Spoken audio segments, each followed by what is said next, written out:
guys, mayroon tayong pita hooters sa Greek Skipasti. So ito yun guys, no? So mayroong pita bread. Next yung ating burger sauce. Next cheese, yung ating strip cut na ginisa na baboy. Tapos next fries, tomato, cheese again. Tapos sa taas guys, ipapatong natin ito. So yan na yan guys. Madalian lang. So yan. No. Ito yung hapunan nila guys. So pita hooters. Meron din itong guys sa US. Ang tawag sa kanila is pita hooters. Pita hooters. So yan. Sa Greek naman, skipasti. So yan. No? Lalagyan pa natin ng pang-itaas na pita bread. Tapos i-slice ng 4 bago i-serve sa kanila. So again, thank you guys. Kusinero Pobre. Ayan.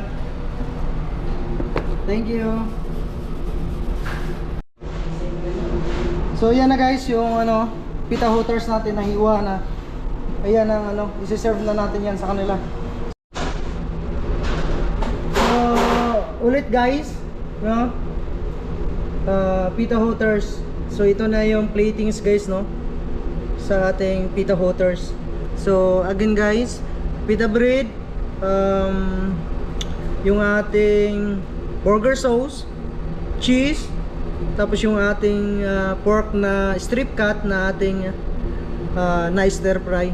Tapos next yung ating potato, tomato, tapos again yung ating cheese again. So sa taas uli yung ating pangibabaw na pita bread, punasan uli natin ng burger sauce bago natin i-toppings. So ito na yun guys, no? Yung isang buo pag-apatin lang. So ito na yung hapunan nila guys. So solve na sila dito. So yun lang guys, Kusinero Pobre. So yan guys. Gina.